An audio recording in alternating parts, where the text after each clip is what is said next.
listening to you, but I am. I hear you. And what you say really does matter to me. I mean, let's be honest. No kid likes rules, but I get why we have them. I hear you, and I know it's because you care. For more information about talking with your kids about underage use of alcohol and other drugs, visit underagedrinking.samhsa.gov. You're listening to the home of Sooner fans, KREF, Norman, Oklahoma, and streaming live on the KREF app. The Ref Sports Radio Network.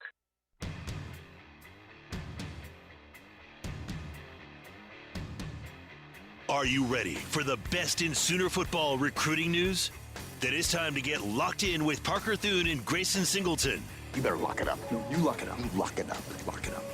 Whether you're a recruiting doomer or sunshine pumper, text the guys on the First Liberty Bank text line at 405-651-3439 and call your shot on the Riverwind Casino jackpot line at 405-329-9000. Do it! Just do it! Now, with Locked In, here's Parker Thune and Grayson Singleton. The month of nothing rolls on. 5 days till SEC Media Days. 5 days till John Mateer, Eddie Pierre-Louis, Taylor Wein, and Brent Venables make their way to Tampa for SEC Media Day. And we finally have some good quality football content to discuss. We're getting through the dog days of summer with you, one show at a time here on Locked In. Parker Thune, Grayson Singleton, hanging out with you on the First Liberty Bank text line, where you can hit us up at 405-651-3439. Bank like a champion with First Liberty Bank, and text like a champion. Make your voice heard on the show today. The show is brought to you by Dorsey Jones GMC in El Reno, family owned and operated. GMC offers some of the most reliable trucks and SUVs on the road today, and the folks out at Dorsey Jones are passionate, experienced, eager to help get you behind the wheel of a brand new vehicle that suits your lifestyle. So head out to El Reno, check him out. Mr. Singleton, how do you pass the time this time of year when there is just nothing going? Like, our lives are much more chock full of obligations typically in the fall. Yeah. We're not too far away from that. But in the dog days of July, how do you spend your free time? Between a PlayStation, between catching up on shows, like I'm watching House of Dragon right now. I obviously kick it with my girlfriend. Mm-hmm. Is she back yet? Yeah, she got back on Sunday. Okay, nice. Yeah. Nice. And then I watch whatever ancillary sports are going on. Like, I watched the MLB All-Star Game, a little bit of it last night. Really? Yeah, the pageantry leading into it was a hell of a lot better than the game itself. The pregame stuff was awesome. And then obviously, you know, I'll go to the gym about 5 times a week. So yeah, I mean, these last few years during summer times, I'm not bored. Like, I've got a decent amount. Like, I've got a couple books I'm reading too. Like, I got stuff, man. I'm chilling. And then obviously self-scouting my broadcasting work as well. Watching the game tape, eh? Oh yeah, I watch a lot of game tape, man. That's good. Yeah. A man who's dedicated to improving his craft, ladies and gentlemen. That is Grayson Singleton. Logan on the YouTube chat right off the bat asks, Logan, I don't think Parker partook in this, but I'll go ahead and read the question anyway. Grayson, would you mind asking Parker how often he went to Sugar's while he was a student at OU? Yeah, when did Sugar's close? I was about to say, Sugar's wasn't open when you were a student. I think it was. I think it closed during because it was around COVID, right? Like, COVID kind of spelled the end for Sugar's, as it did for many other establishments, not only locally but internationally. Mm-hmm. I think Sugar's was still open when I came to OU, though. Was it really? Yeah. No one I knew went to that establishment.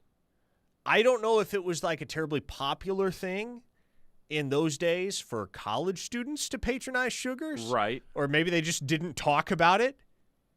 It's like Fight Club. Rule number 1 is you don't talk about it if you do go to Sugar's. Right. But I never knew anyone that, at least as far as I knew, set foot in Sugars. Yeah, no, I wouldn't imagine, because, I mean, you have Campus Corner there, and quite frankly, you have the nightlife in Bricktown as well, which I have seen a lot of OU students there when I used to go there from time to time. So I wouldn't imagine that a lot of students went to Sugars. The way Steely talks about Sugars, I would have thought it closed in 1980. Really?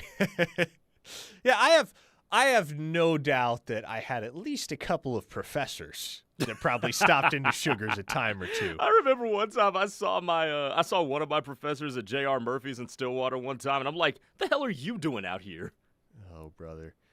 Bryson Norman says it's the only place I ever saw a pregnant stripper. Cannot say I've ever seen that one before. Well, on that note, pivot, put it in reverse, Terry. Let's get your recruiting boomers text on the First Liberty Bank text line. Logan says he thinks he knows it was still open. No, I frankly think it closed around COVID, because I remember it was a big deal when it closed, because I don't know if it was facetious or sincere or a mixture of both, but like people talked about it when Sugars closed. Oh, that's right, because you were already in college when COVID happened. Yeah, so I graduated undergrad the year of the pandemic. My last semester of undergrad was the fall semester of 2020. Gotcha. But anyway. That was my freshman year. Yeah, all that aside, Recruiting Boomer wants to talk some ball on the text line, so that's what we're going to do. I wanted to discuss this anyway. It's a nice little segue. He said, Convo, I do not agree with all of the media day choices. I feel like Mateer is a hands-down pick, but one of Stone or Jackson should be there along with Satania. That's my take. Won't get brought up because my texts never do, but hey, I'll waste my time. Hey, look at this, Recruiting Boomer. I read your text. So shut up. I'm just kidding.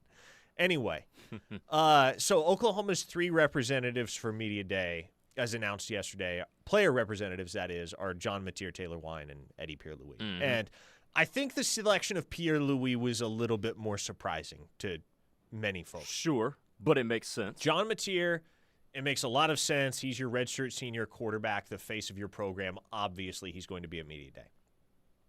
Same thing with Taylor Wein, for the most part. Like redshirt junior, is firmly established himself as one of your best players, one of the best players on the roster last year.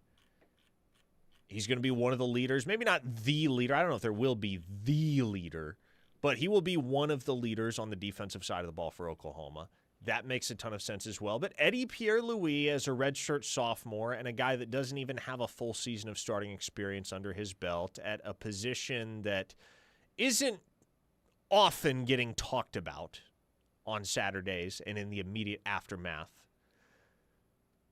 But he gets the nod alongside Mateer and Wein to represent the Sooners at Media Day. And I think this was a very calculated decision on Brent Venables' part, Grayson. Here's what you got to remember about Isaiah Satania. Well, and if maybe people don't know this. If they don't know this, they should. Isaiah Satania does not like the media. Isaiah Satania does not enjoy giving interviews. Interesting. Okay. And he's one of those guys. And look, there's not necessarily anything wrong with that. You know, if you don't want to stand in the reporter scrums, that's fine. I get it. You don't want to answer questions, some of which can be really stupid. Let's be frank. I understand why you would want to avoid that setting. Ethan Downs, for the last 2 years he was at OU, did not do any interviews. He talked to us the first couple of years he was here, and then he requested that the communications department not have him do any scrums for his junior and senior season. And so Ethan Downs, obviously a very well-respected guy, program leader. Like, his lack of interaction with the media was not remotely indicative of a lack of impact within the program or even a reflection of how well-spoken he was or wasn't, because he was and is a silver-tongued young man. Like, when he did talk to us, we got great sound bites out of Ethan Downs. But Isaiah Satania just does not enjoy or does not seem to enjoy the interview experience. Sure. And his snippets, and I think I brought this up with Kip Lewis as well, because he kind of falls in the same category. He and Kip aren't great soundbite guys, you know? They aren't the guys that you're probably circling as top of the line media day candidates based on the way that they talk in front of a microphone. And again, that's fine. But I think for Eddie Pierre-Louis, why he got the nod is twofold. One, he is a really entertaining interview. Talking to Eddie Pierre-Louis, whenever we do get to do so in a scrum setting, it's a ton of fun. He's got a good sense of humor. He's very candid. He's very well-spoken. But I also think that when we look at the current composition of Oklahoma's projected starting offensive line in the 2026 season, what's a common denominator, I should say, between all five of these guys that are projected to start for OU, Grayson? You have Amarian Harris, you have Jake Michaela, Fasusi, Foje, and Pierre-Louis. None of those five guys have started a full season at the University of Oklahoma. And hardly any of them have started together. Yeah. Now, a lot of them have played together. Harris is the only true newcomer to the mix. But I think what Brent Venables is doing is trying to send a message to his offensive line room that, hey, Eddie's your guy. Eddie's the guy you can rally around. Eddie's a leader, and we expect him to be a leader in this offensive line room. We're going to send him to media days as one of our representatives because up front in that offensive trench group, we need somebody that's going to seize the bull by the horns and be the dude that rallies everybody, be the voice that they listen to. And I don't think Michael Fasusi and Ryan Foje are quite there yet as true sophomores. I think Jake Michaela and Amarian Harris, even though they are more experienced than EPL, they're less experienced at Oklahoma. Michael has only been here 1 year as opposed to EPL, who's going on year 3, and Harris has obviously been here only a matter of months. And so I think he's kind of the natural choice if you want one of your 5 offensive linemen represented at Media Day and you want to send a message to the group that you do have an emotional leader. We want this guy to be the emotional leader. We're going to send him because it's indicative of the challenge that we're putting before him, and we want the other 4 of you to be able to respond appropriately and encourage this guy to be the voice, to be a voice in that room and amongst that group. Yeah, and when you make these kind of selections, as a coach, not just with these sorts of selections, but with a football team as well, your job is to put your players in positions to amplify their strengths, right? So you don't want to send an Isaiah Satania, who has no interest in talking to the media, to go embarrass himself in front of the world. Like, you don't want to do that. Like, that's malpractice. Yeah. Now, to Recruiting Boomer's point, knowing nothing about whose personalities meld with the media more or less, his 3 would have been my 3. Like, I would have sent David Stone. Like, I would have sent my dude who's likely going to be a top 15 pick in the draft next year. I would send my quarterback, because if you don't send your quarterback, we probably got a problem. And I would have sent Satania, who, for my money, was kind of responsible for the reason they're in the playoff last year with some of his heroic plays at particular moments. But EPL, I think you glossed over the other main point, which is let the guy go home. Let the guy go Tampa home. native. Let the guy go home Yep. and shine in his hometown on a national level. I think that's why it made a whole lot of sense. Now, Taylor Wein over David Stone, unless there's something I don't know about David Stone, maybe he's not that great of an interview. I don't know. I've never met the guy before. Taylor Wein over David Stone is a little bit interesting to me. I would have had Stone over him. I would have had Kip over him. But again, if he doesn't like talking and he's not that great of a soundbite, no harm, no foul. No need to thrust him into a situation like that. But I would have liked to hear from David Stone, the guy who very clearly is top 3 in his position in the entire country, a guy who's going to be walking across the NFL draft stage if all goes to plan next year. I would have liked to seen that guy a little bit more propped up from the OU side. That would be the only change, knowing what I know now about individual people, that I would have made. But I like EPL, and I like John Mateer as well. And fundamentally, the purpose of conference media days is to give your head coach – I mean, your head coach is the main spokesperson for your program, obviously. But you want to give a select group of players the opportunity to be spokesmen for your program and address the offseason and address the season that lies ahead and everything that's happened over the course of the 6 months, 7 months now, since Oklahoma's 2025 season concluded, what's going on behind the scenes, who's stepping into leadership roles, who you need to look out for as potential impact contributors out of nowhere this fall. And you want that group of guys to be guys that are going to, A, know how to handle themselves, because there is, you don't want them to get too far out over their skis, but you want to find guys that can strike the right balance of enthusiasm about the program, clear and concise messaging about the program, and also be able to just kind of maintain a certain level of modesty such that you're not making headlines for the wrong reasons. Sure, yeah. And I think I'm trying to think who it was that went for media days last year for Oklahoma. Mateer was one. It was R. Mason Thomas, and Robert Spears Jennings was the other one. Those were the three. Yeah. And it was a great selection by Brent Venables, and R. Mason Thomas was, I think, the best interview of media days for Oklahoma last year. One of the things he said at media days, and it got people fired up, as it should have, and it was borne out by what happened in the fall, is R. Mason Thomas, outside of BV, who's going to talk glowingly about pretty much anybody that he's asked to talk about because that's part of his job description as the head ball coach. But R. Mason Thomas was really the first one of Taylor Wein's peers that kind of put his foot down and slammed the table at media day and said, Taylor Wein is going to be a serious impact guy at Oklahoma this season. He did, yeah. And he was. We all saw that. And so that's the mission. I mean, John Mateer is going to have to answer a zillion questions about his hand and his recovery and going into year 4 and Ben Arbuckle's offense. And a lot of that stuff is going to be banal, man. But a lot of it's also going to be fun.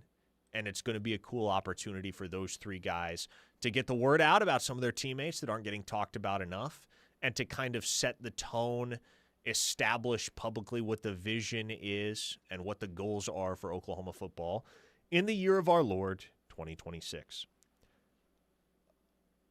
Parker's burner on the text line, which is not actually my burner, it's a texture in the 918, says, I'm coming in to take Parker's back again. These grown men on the text line have got to stop acting like high school pick-me girls with their "you never answer my texts." I feel like you guys do a great job at covering all bases. Well, thank you. Again, I promise that's not actually my burner. But Recruiting Boomer, hopefully that was a... It'd be pretty convenient if it was, though. Hopefully that was a satisfactory reply to your quandary on the text line there. What do you think about this? 2-star Bryce from Norman says, feels like Stone might give bulletin board material. He's pretty confident and fiery. So he is, but he's also incredible, and I mean this in a very literal sense. He is incredibly soft-spoken. He seems like a measured dude. He talks very quietly. Oh, really? And so if you have him on a microphone, you got to crank that sucker way up. And if there's any ancillary noise, as there often is at media days, it becomes very difficult to distinguish what he's saying. And so, yeah, I mean, if you read the quotes that David Stone will put out there in the ether from time to time, no, like the stuff he says, it does come across a certain way, and I think he's an outstanding representative for the University of Oklahoma and has been since the day he got to campus because he's Sooner born, Sooner bred, homegrown. First in-state 5-star at defensive line since Gerald McCoy almost 20 years earlier. Yeah, Stone's been a great representative for Oklahoma, and he is one of those guys that's not afraid to go and fire folks up. But that's also kind of the double-edged sword, right? Because he's also said some stuff in the past that I know hasn't been taken the wrong way by other fan bases or even by the Oklahoma fan base, but like there have been people in that communications office that have said, well, maybe that was a little bit too much, and so maybe that was part of it as well. Maybe so, and like, I don't know, like Oklahoma as a team doesn't seem like a bulletin board type of team. Like they don't even have corners on this team that are going to give bulletin board material. If you don't have corners that are going to say some wild stuff, I'm pretty confident the rest of your team won't. Like, I don't know. They just don't seem to, like, they're going to say something that interesting. We got a fight brewing on the text line. Recruiting Boomer says, Parker's burner, you can catch these hands. I'm in the 918. I'm siding with my burner on this one. I've got Parker's burner minus 120 in the first annual KREF First Liberty Bank text line Minus Octagon 120? Rumble. Minus 120, yeah. That's not a heavy favorite. Not a heavy I favorite. would say that's but a almost favorite even nonetheless. money. I've never seen either of these folks in person, so it's hard to tell. But rolling with my burner, because Blind my bets. burner's always got my back. 405-651-3439. That's the First Liberty Bank text line. More ahead. This is Locked In on the Ref, the home of Sooner fans.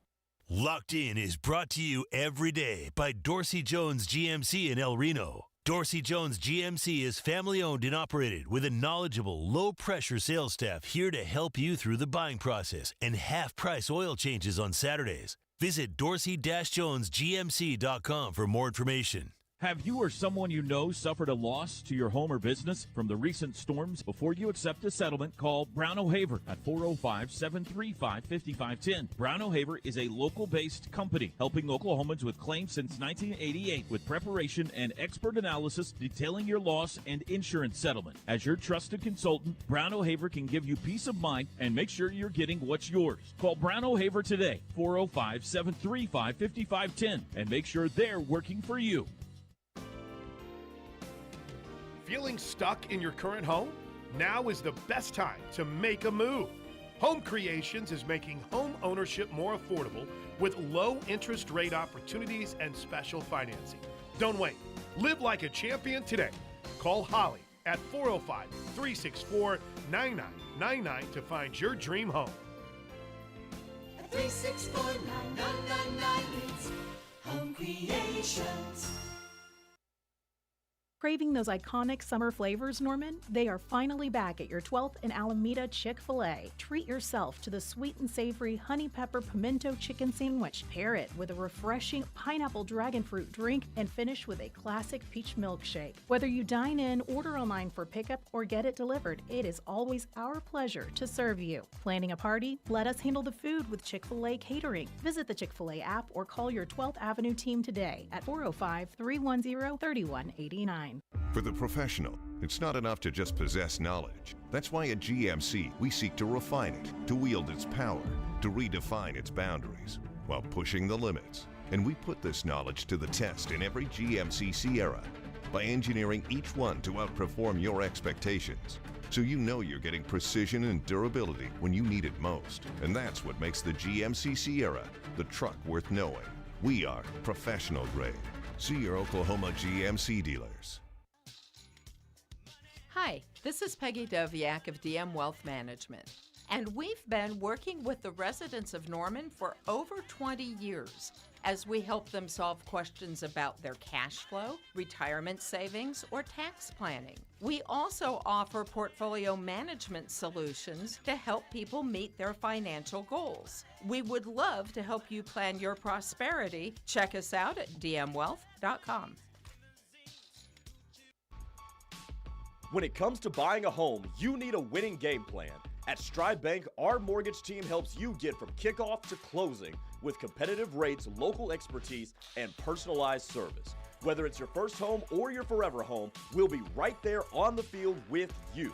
Learn more at stridebank.com. Stride Bank, member FDIC, equal housing lender. Stride Bank on your team since 1913 with Oklahoma roots and nationwide reach.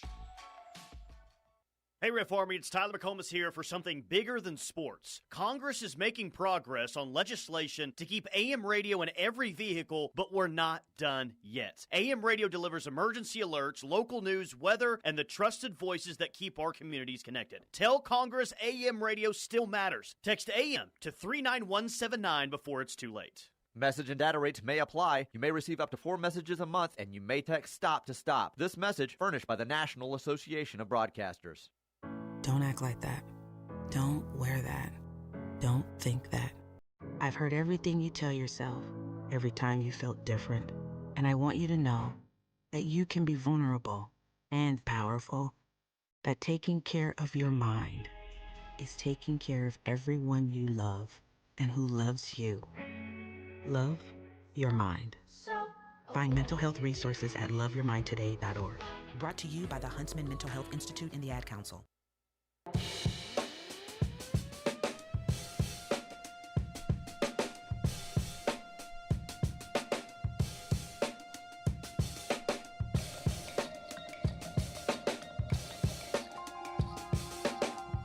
Locked in here on the Ref, the home of Sooner fans. Parker, Thune, Grayson, Singleton hanging with you on a Wednesday. A first-time texter in the state of Texas tapped in on the First Liberty Bank text line, 405-651-3439, and said, "This is my first time to check in with you guys. Love you guys." Thank you. We love you too. Yo. I have a question. How do these football players get a proper education, and how difficult are their courses?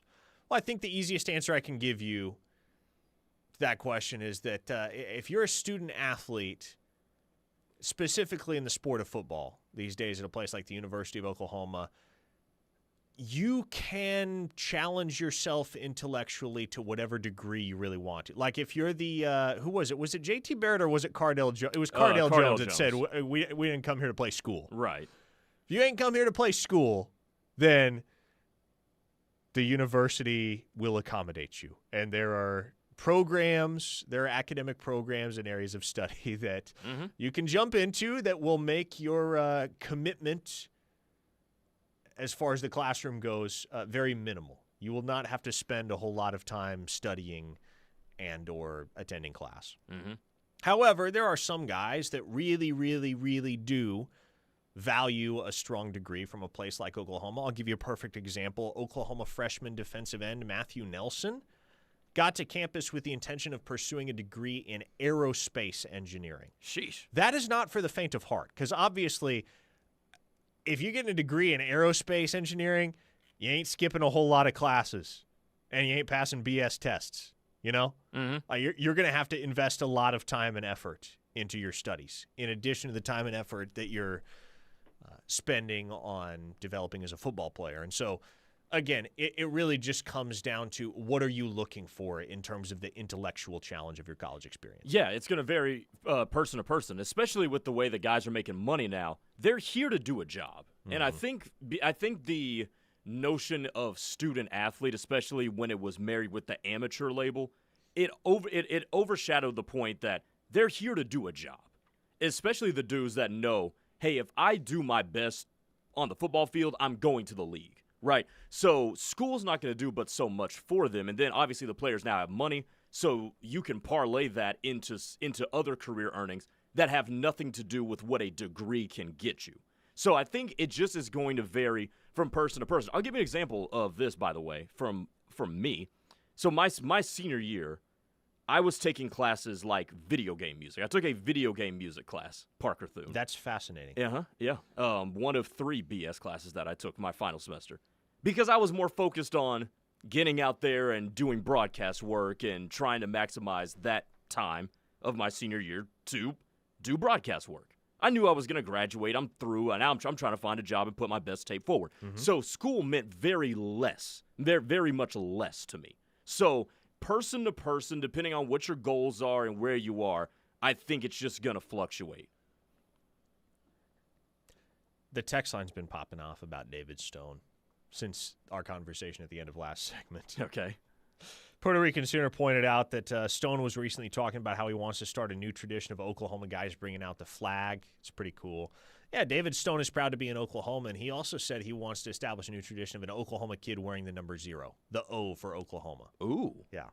So I like that. He wears it on his sleeve and always has. Blake from Wasso said, yeah, Stone, he's Sooner born, Sooner bred, but was in the portal last year. Okay, I mean, 2 things again. 1, that had more to do with other folks than it did with him. And 2, he did back out of the portal and didn't leave or even visit another school. So that was all for naught. Sooner Fish said, one of the best things Stone did was talking smack to Lane Kiffin, even though we lost. Kiffin's a POS.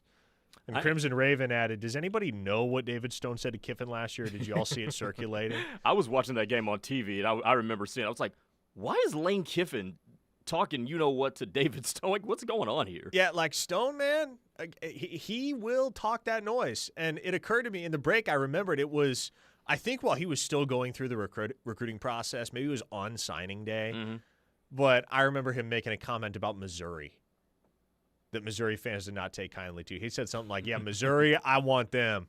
They've been talking way too much as a program. And, of course, in his freshman year, Missouri did beat the Sooners in Columbia. But then Oklahoma exacted their revenge last November in Norman.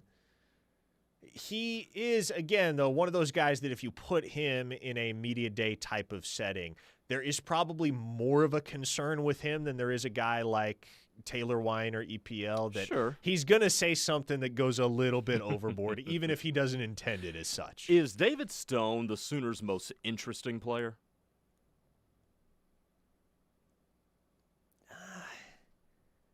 No, I don't think I don't think he's the most interesting player. He's in the upper echelon, though. You want to know who I think Oklahoma's most interesting player is? Who?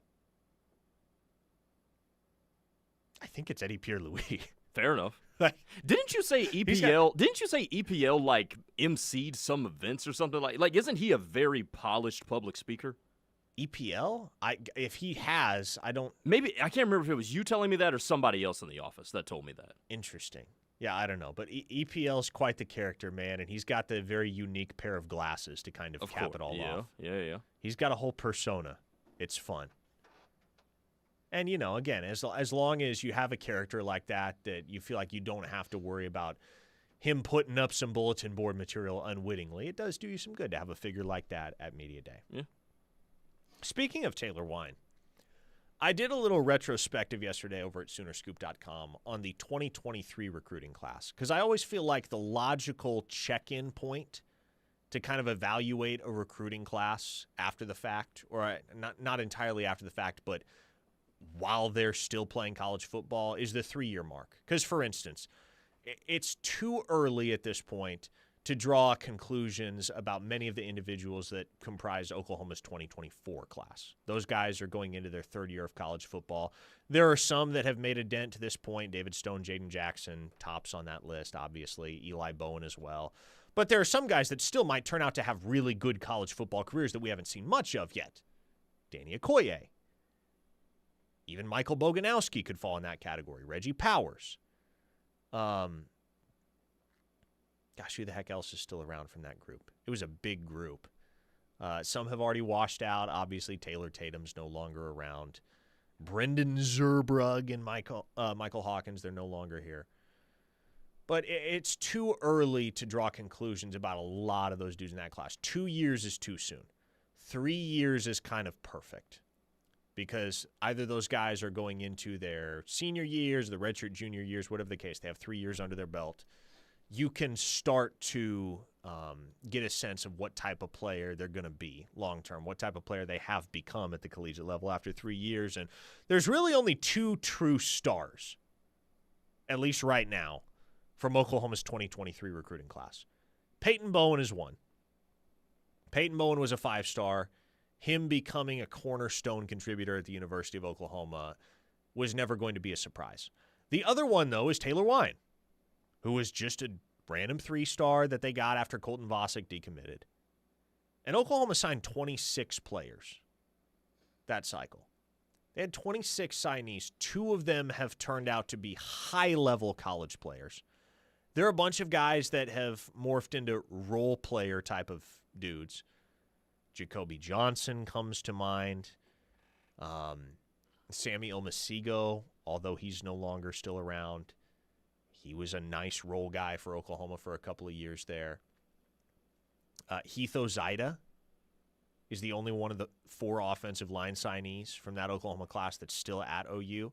And there are several others that have gone on to have distinguished careers elsewhere that it just didn't work out or they didn't stay at Oklahoma long-term for one reason or another. Caden Green, Dalen Smothers, Lewis Carter. I don't know how many paid attention to the season that Lewis Carter had last year at UCF. He had 92 tackles last year for UCF. Yeah, he was pretty solid. Yeah, so that was a guy that didn't play a whole lot at Oklahoma, but he transferred, maybe took a step down, if you will, and balled out. But regardless, man, when you look back at that 2023 class, I think the conclusion I arrived at is that it is, all in all, kind of a disappointment when out of 26 signees, you only have 2 guys that have established themselves as high-level college football players through 3 years. There are some that still have that potential, and it just hasn't all come together for whatever reason, like a PJ. But that 23 class, man, Brent Venables' first full recruiting class as Oklahoma's head coach, It's great that one of your 5 stars certifiably hit in Peyton Bowen. It's great that you had a 3-star that turned out to be a stud in Taylor Wein. So many guys, though, that you felt like had potential that just didn't pan out for one reason or another. And sometimes it's not the program's fault. It's not the position coach's fault. Sometimes you get a guy like a Phil Picciotti or an Eric McCarty that just cannot for the life of them get healthy and just suffers injury after injury after injury. But as ballyhooed as that 2023 class was, man, looking back, it is kind of tough to come to terms and come to grips with the reality that only 2 of those guys really made a name for themselves or have made a name for themselves to this point in an Oklahoma uniform. You know, I would add a third guy to that made a name for himself, but then it flamed out real fast, and that was Kendall Dolby. Yeah, that's true. Coming out of the JUCO ranks. But before Kendall Dolby snapped his leg in half against Tennessee, Kendall Dolby was cold. And we all knew it. Like, he was a household name around here, not nationally, but around here, and then it just, fizzled out because he never recovered from the injury all the way fully. And now, hopefully he has a good season at Mississippi State, except the game that Oklahoma's going to go down there to Starkville, but hopefully he has a great season there. There's one guy on this list, though, that I'm still keeping an eye out for, and it's not PJ. It's Jacoby Johnson.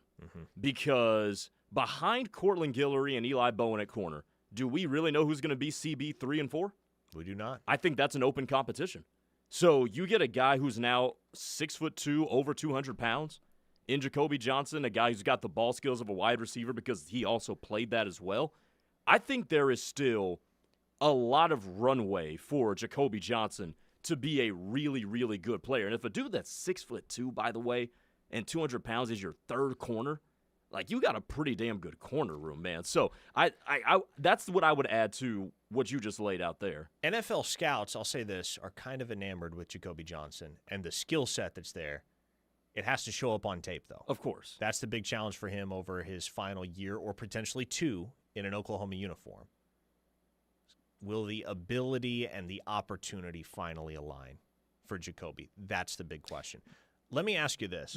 Real quickly, before we move off Jacoby, though. Yes. Because of his size, and we know that it's a little bit harder for really big corners to translate to the NFL, you think Jacoby Johnson, with his skill set, provides a little bit of upside at safety? In the NFL? Like, I'm just in the NFL? Yeah. In the NFL. Like, I'm just spitballing here. Maybe so. Because he seems a little big for a corner. He is big for a corner. He's a very modern corner in that sense. People want to make corners bigger. That's true. And I don't know if that's ever going to happen. I don't know if that trend is ever going to truly take. But Oklahoma's signed some big corners over the years. And for the most part, they haven't worked out. Joshua Eaton, Jaden Rowe. Yeah. I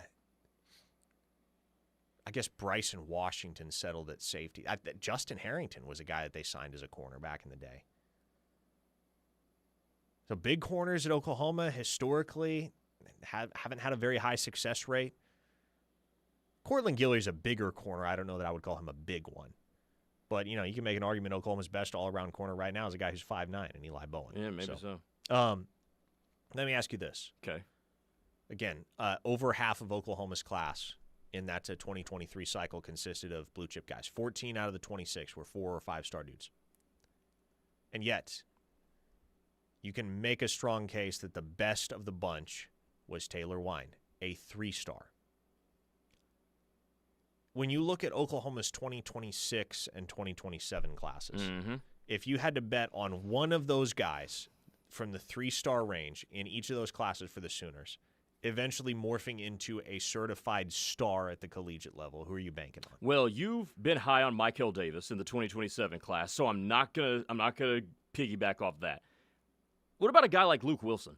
6'6", 290 pounds, already college ready-made size, coming out of South Lake Carroll to play tackle for Oklahoma. I think that's a guy I look at and say, okay, I'm not going to have to reconstruct his body, or I'm not going to have to build his body up but so much to be ready to play college football. So I like that he's got a head start there. He's got really good tape for a 3-star too, by the way. Really, really good dominating tape at times. So I like him.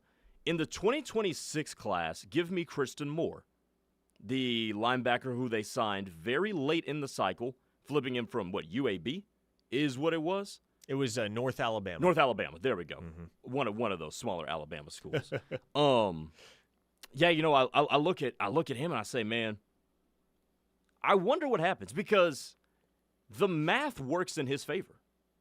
You're going to lose 2 guys after this year.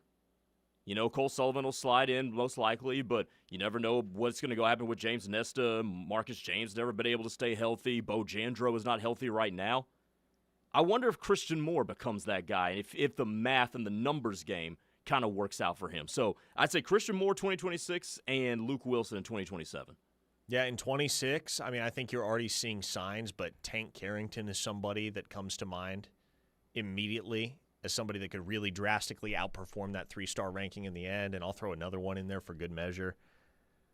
I think Daniel Norman's going to be a real good player at the University of Oklahoma. He doesn't get discussed a lot because he wasn't with the program in the spring. He was a standard June enrollee, one of 3 guys that enrolled in June as opposed to enrolling a semester early. And so he's only just getting started. He's probably not going to play a whole heck of a lot in year 1. But if you told me Daniel Norman wound up being a multi-year starter at Oklahoma, I could buy that. And yeah, it's absolutely Michael Davis for me in 27. I'm so excited to see what that guy's senior tape looks like. And there, honestly, I think this is an exciting reality, given the way that Oklahoma's front office has kind of reshaped the way that they evaluate and acquire talent. I think there are a bunch of guys from the 3-star ranks in Oklahoma's 27 cycle that I'm really intrigued to not only see what they do at the next level, but to see how much of a leap they make from that junior tape to the senior tape. Sure. This fall, there are several dudes, numerous players that are committed to Oklahoma right now that have a 3-star ranking assigned to their recruiting profiles that could increase their stock in a big way and very quickly. Who falls in that category for you? Let us know on the First Liberty Bank text line, 405-651-3439. Who are you excited to watch on their senior tape this fall? Let us know. We'll discuss that and much more as we wrap up Locked In here on a Wednesday. It's The Ref, the home of Sooner fans. Stay with us, and we'll be right back. This is your home for Sooner fans. The Ref Sports Radio Network. Beats and Bites is back for its 10th anniversary. Join us to celebrate a decade of delicious food, incredible live music, and unforgettable memories at Riverwind Casino. Don't miss the fun with Jake Owen, with Jordan Rayner, Saturday, August 8th. Book your tickets online or at the box office for only $10.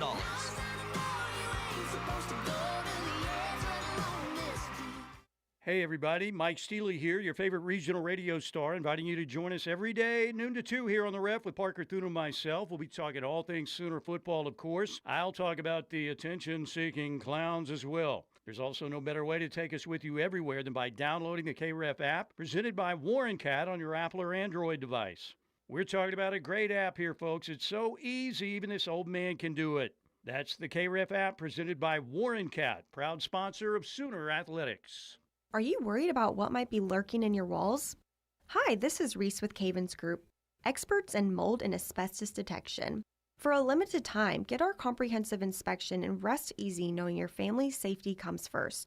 Our certified professionals use state-of-the-art technology to uncover hidden dangers and give you peace of mind. Don't wait for problems to get worse. Call Cavens Group today or visit cavensgroup.com and breathe easier tomorrow. Cavens Group, you don't need us until you need us. Would she say yes?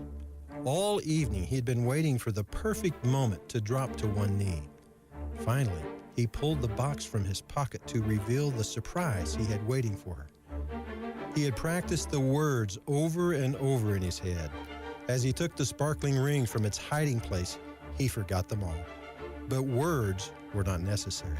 She gasped at the diamond, mesmerized by its brilliance and all that it had symbolized. It was the perfect ring, and of course she said yes, as she threw her arms around his neck. When you're ready to pop the question, do it with a ring that says it all. There's a perfect ring for every woman in the world, and we have yours waiting at Lewis Jewelers on I-35 and more. Why don't you come and see for yourself a diamond is forever. Wouldn't you rather say it came from Lewis Jewelers? Call us at 703-4644.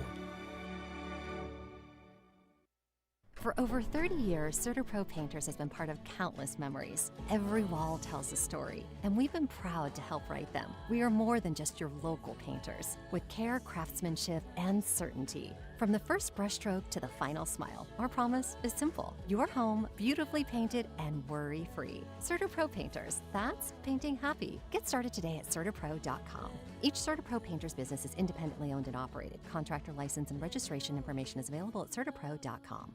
You might know that State Farm agent Cindy Nasher has great service. Cindy is your good neighbor after all. But did you know that State Farm has surprisingly great rates too? Yep, that's right. Along with good neighbor service, State Farm agent Cindy Nasher has surprisingly great rates for everyone in Norman. So call State Farm agent Cindy Nasher at 405-307-0500 for your surprisingly great rates today. Like a good neighbor, State Farm is there. Individual premiums will vary by customer. All applicants subject to State Farm underwriting requirements.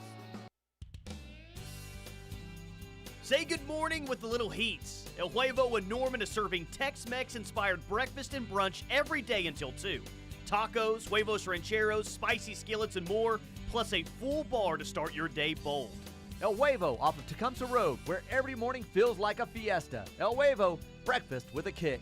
Tune in every Friday to hear more about the Hal Smith Restaurant Group during the Rush and the Dari Noka Show here on The Ref.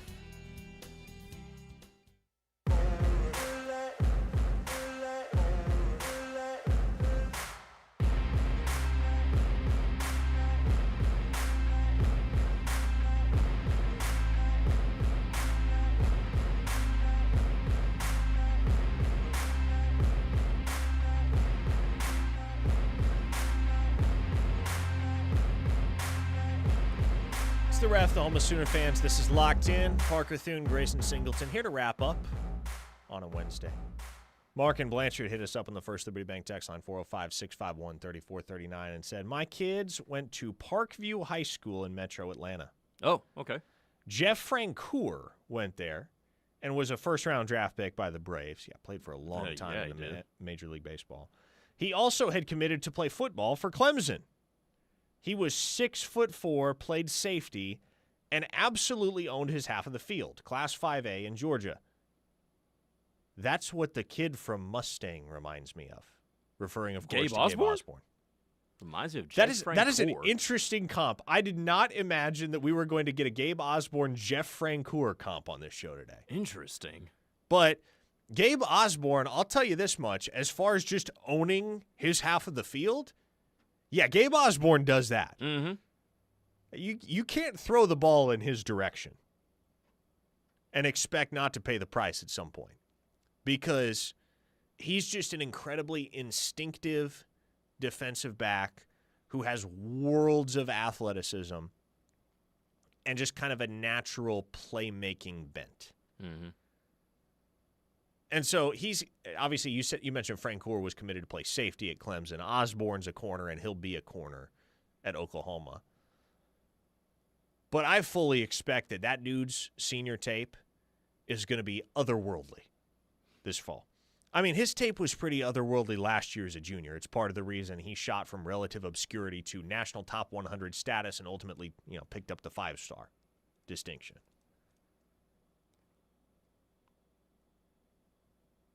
His tape could be ridiculous this fall. Should be. It's funny with corners because his tape could either be really ridiculous or it could be non-existent because nobody throws over there. Uh-huh. And I would think he's going to be A1 on everybody's scouting report when they're prepping for Mustang. Yep. But even so, man, he's going to get his. You know it. And he'll be used on both sides of the ball as any athlete as talented as him is at the high school level. Punt return as well. Mm-hmm. Yeah, he'll be all over the field. If you're in the OKC metro area, I think the nice thing is if you're an Oklahoma football fan and you live in the Sooner State, unless you live like way out west in the Panhandle, you're not that far this fall from an in-state 5-star. There have not been all that many in-state 5-stars in the modern era in the state of Oklahoma. This state happens to have 3 of them this year in Gabe Osborne, Cooper Hackett, and Caden Penny. So for those of you that live out in the 918, Green Country, you won't be able to watch Hackett this fall because he's going to be recovering from labrum surgery. But you can go watch Bigsby and take a look at what a future 5-star anchor of Oklahoma's offensive line looks like in Caden Penny. If you live here in the 405, if you're in the OKC metro area, you can swing out to a Mustang game on Friday night and witness Gabe Osborne completely power down one side of the field. And imagine how nicely that's going to play in Oklahoma's defensive scheme. I just checked just now, and I do have a game I'm actually calling between Norman North and Mustang this year. Norman North and Mustang? Yeah, I was hoping I had a game where we were calling against Mustang. No, man. Evan from Blanchard said, agree with Grayson on Luke Wilson. Iowa wanted him, and they don't often dip into Texas without good reason. Iowa actually has his older brother on campus right now. His older brother, Trent, signed with James Madison out of high school and wound up transferring to Iowa. He's going to start there this fall. So there's a family connection there with Iowa. But, yeah, I mean, obviously speaks to the Wilson family genetics there and how talented both of them are as linemen. The fact that Iowa went and got Trent out of the portal and made a pass at Luke as he was coming up. Iowa's one of those schools that knows what they're looking for when it comes to offensive linemen. Trench talent in general. Not much else on the offense, though. Not much else on the offense, not historically. Well, tight ends. Maybe running backs. They do pretty well at tight end, but they do very well at tight end. Outside of that, not too much else. A 405 listener asks, what kind of role do you expect Elijah Thomas to have this year? That's an interesting question. I don't know, and I'm not trying to say that he's not any good or that he's going to be a bust or that he's going to have zero impact. Like, I want to keep expectations pretty modest for Elijah Thomas because you have to think about who he's still looking up at on that depth chart. Isaiah Satania, Parker Livingston, Trell Harris, Jermichael Carter, and then beyond that, okay, maybe he's the fifth option at receiver. I don't think he's anything more than the fifth option, and that's in a best-case scenario. You're going to have Manny Choice vying for snaps. You're going to have Mackenzie Allen vying for snaps. Let us not forget about premium cracker Jacob Jordan still hanging out on the depth chart there. Mm-hmm. And so I don't think Elijah Thomas is going to have the breakthrough year in 2026. Could he have that type of year in 27 or maybe 28? Absolutely. Heck, he's got the potential to be here through the 2029 season now that you got 5 for 5. But I'm not expecting a ton right now from Elijah Thomas this fall. We'll see if my expectations change throughout fall camp. When I look at the guys that are certifiably, without question, going to be in the rotation and what's going to be left for a guy like E.T., I'd be surprised if he caught more than 15 passes. I think it's fair to say you don't know when it comes to Elijah Thomas because there's just so much there. Oklahoma's got a really good starting three. Hopefully they rotate a lot more than they did last year. They should have the availability to rotate a lot more than they did last year. But if there's one thing you can say about this wide receiver room, boy, they got a lot of really good insurance policies. Because, that they do. Because if somebody goes down, I mean, they could go 5-6 deep of replacement level guys that you would feel pretty confident in, like that it wouldn't look like 2024. Glenn from Nashville asks, is it too soon to say that Elijah Thomas's lack of cracking the starting lineup is an indictment on Emmett Jones? Yes, it's quite obviously too early. We haven't even kicked off year 2 yet for Elijah Thomas. And also, let's say he did start.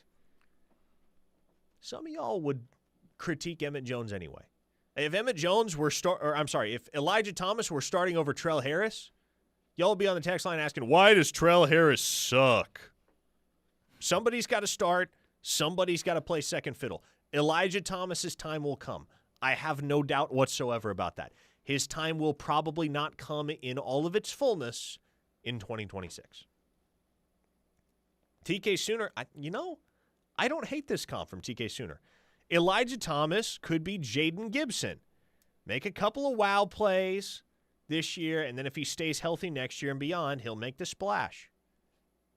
You know, I might buy it if you wanted to convince me that Elijah Thomas's 12 to 15 catches in the 2026 season, if that's all it winds up being. Go for like 6 touchdowns. Yeah, are catches that you remember. And catches that cause you to really earmark ET as a breakout candidate in 2027 and beyond. I can believe that. Yeah. But I still think his role is going to be pretty minimal this fall just because of how stacked deep that wide receiver room is and how much experience there is. Higher on the totem pole right now than ET. All right, folks. That is all she wrote on today's installment of Locked In. For Grayson Singleton, I'm Parker Thune. Thanks for spending an hour of your afternoon with us. We will do it all again tomorrow. Same time, same place, as we continue to soldier through the quiet month of July with all of you on the First Liberty Bank text line. The Rush is coming up next. It's Tyler McComas and Teddy Lehman. We'll see you tomorrow, same time, same place. Take it easy.